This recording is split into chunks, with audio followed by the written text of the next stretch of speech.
तो हेलो दोस्तों, स्वागत है आपका फिर से आपके अपने चैनल में। तो आज हम देखेंगे ऋणात्मक संख्याओं के जोड़ तथा घटाना। तो सबसे पहले आपको समझना चाहिए कि अगर कोई संख्या लिखी हुई है, जैसे 2 लिखा हुआ है, तो ये केवल 2 नहीं है, इसके आगे एक चिन्ह भी होता है जो प्लस का होता है। सदैव अगर कोई ऐसे ही केवल संख्या लिखी है अकेले, तो उसके आगे छिपा हुआ जो चिन्ह होता है वो प्लस का होता है। जैसे आपसे कहूँ 4 लिखा है, 4 के आगे कौन सा चिन्ह है, तो आप बोलेंगे प्लस है। तो अब हम देखते हैं, अगर हम 4 से 2 को घटाएंगे तो आप तो जानते हैं 4 से 2 को घटाएंगे 2 बचेगा, लेकिन अगर 2 से 4 को घटाएं तो क्या होगा। अगर मान लीजिए हम 2 से 4 को घटाएंगे तो यहाँ पर सबसे पहले देखना है आपको चिन्ह दोनों में सेम है या अलग अलग है। तो देखेंगे तो इस 4 के आगे माइनस का चिन्ह है और इस 2 के आगे अगर कोई चिन्ह नहीं है तो प्लस का होता है। तो प्लस और माइनस अगर 2 अलग अलग चिन्ह हो तो हरदम चिन्ह बड़ी संख्या वाला लगता है। तो बड़ी वाला संख्या वाला चिन्ह लगाएंगे और बड़ी संख्या से छोटी संख्या घटा देंगे। तो 4 से 2 जाएगा, 2 बचेगा। और मान लीजिए एक और सवाल है, जैसे दे दिया 6 से 8 घटाओ। तो इसमें सबसे पहले आपको समझना है कि चिन्ह बड़ी संख्या मतलब बड़ी संख्या कौन सी है। हमेशा चिन्ह बड़ी संख्या वाला लगता है। तो बड़ी संख्या 8 है तो 8 के आगे वाला चिन्ह लगेगा। अगर दोनों के आगे, इसके आगे चिन्ह देखिए माइनस का है, इसके आगे प्लस का है। अगर दोनों के आगे अलग अलग चिन्ह है तो बड़ी से छोटी वाली को घटाया जाता है। तो 8 से 6 जाएगा तो 2 बचेगा। चलिए आगे देखते हैं। अगर मान लीजिए आपको मिल गया 18 से 25 घटाइए, तो आपको पता है कि चिन्ह सदैव बड़ी संख्या वाला लगता है। तो चिन्ह बड़ी संख्या वाला लगा देंगे और अलग अलग चिन्ह है। इसके आगे देखिए प्लस है और इसके आगे माइनस है और इसके आगे प्लस छिपा हुआ होगा। तो अगर 18 से 25 जाएगा तो बड़ी संख्या छोटी संख्या घटाएंगे तो 25 से 18 जाएगा, बचेगा आपका 7।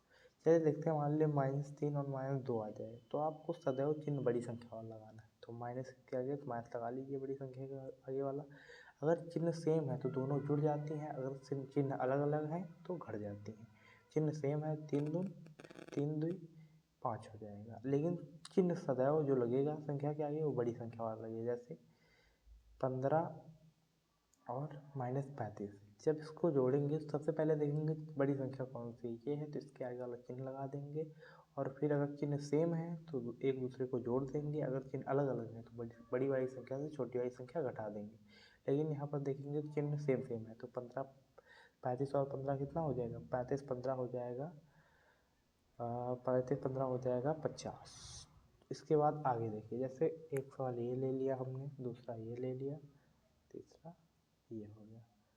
तो यहाँ पर हम ले लेते हैं 55 प्लस 11 -55 प्लस 11।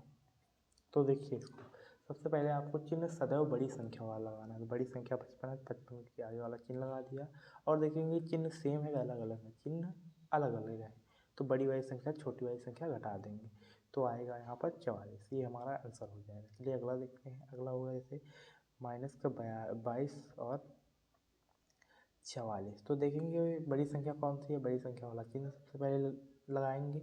उसके बाद देखेंगे चिन्ह दोनों के आगे सेम है या अलग अलग है। जैसे सेम है तो जुड़ जाएंगे, अलग अलग है तो बड़ी वाली संख्या से छोटी वाली संख्या घट जाएगी। तो 44 और 22 के आगे सेम चिन्ह है तो दोनों जुड़ जाएंगे। 44 और 22 होगा आपका 66, तो माइनस का 66 आ जाएगा। इसी प्रकार अगर अगला देखेंगे -71 प्लस 62। तो इसमें सबसे पहले देखना है बड़ी संख्या कौन सी है, बड़ी संख्या 71 है तो बड़ी संख्या के आगे वाला चिन्ह लगेगा और फिर अगर सेम चिन्ह है तो जुड़ जाएंगे, लेकिन अलग अलग चिन्ह है तो घट जाएंगे। यहाँ पर अलग अलग चिन्ह है तो 71 से अगर 62 घटेगा, 71 से अगर 62 घटेगा तो हमें प्राप्त होगा 71 से 62 घटाएंगे तो हमें प्राप्त होगा 9। तो ये हमारा आंसर हो गया। आशा है आपको ये सवाल समझ में आएंगे। मिलते हैं अगले वीडियो में। धन्यवाद।